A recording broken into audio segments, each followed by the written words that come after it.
Hello guys! Hello mga ka-journey po. Today's video, kain tayo ang ginataang papaya, tapos meron tayong isda,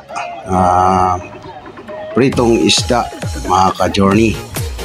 At simple man ang ating pagkain ay mas maganda na ang ganito kaysa doon sa mga frozen goods na ating nabibili na ready to cook na mga ka-journey. Sa gulay-gulay lang, sapat na. At talaga namang may makukuha pa tayong sustansya. At sa simpleng isda man lang, kahit pa paano medyo healthy pa rin. At healthy talaga ang isdang dagat na ating uulamin mga ka-journey. At sa tulad ko nga na mayroong karamdaman ay mas mainam na ang ganitong pagkain. Then pagdating naman natin sa drinks ay tubig lang ang ating inumin para talagang malinis. Kahit hindi man tayo gagaling, lalo na katulad ko sa may kidney failure, kahit na hindi tayo gagaling, na sinasabi ko po ay medyo hahaba yung ating buhay. Madadagdagan man ng ilang taon ang ating buhay ay goods na siguro yun. At least alam natin paano ito kontrolin na hindi pa lalala at hindi tayo maagang alam na. Pero kahit ganoon man mga ka-journey, kung meron man tayong pagsubok, dapat siguro yung lifestyle, unang-una lifestyle natin, dapat siguro baguhin natin ang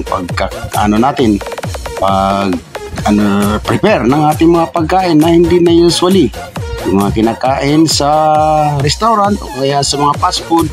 At lalo na rin sa ating mga drinks mga ka-journey, the best pa rin talaga ang tubig na nakasanayan na. Kasi noon namang araw hindi naman talaga required o hindi naman talaga natin naiinom ng mga ganyang napakaraming nagsulputan ngayon ng mga drinks sa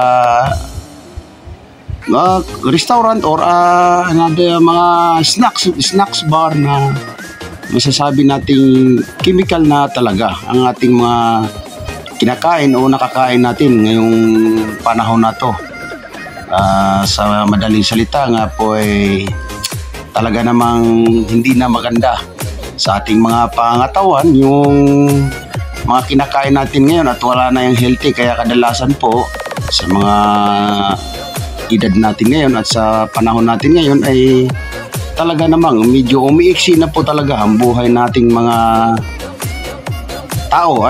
Mga talagang natin ngayon umiiksi na ang buhay dahil nga po halos lahat ay chemical na ang gumagana sa ating mga kinakain. Kaya ngayon kailangan mga ka-journey i-adjust na po natin at medyo ibalik po natin yung mga nakasanayan dati. Maganda siguro na may routine ng ating pagkain o maiba-iba naman sa bawat araw nating pagkain mga ka-journey. At hindi naman yung laging medyo masarap. Hahaluan din po talaga natin ng gulay, isda, mga ganon, at healthy na mga prutas, ganon mga ka-journey. At tubig, kailangan po natin ng 8 hanggang 9 na baso ng tubig talaga mga ka-journey. Yun lamang mga ka-journey, pakipollow, like and share na rin po sa aking mga video para sa susunod.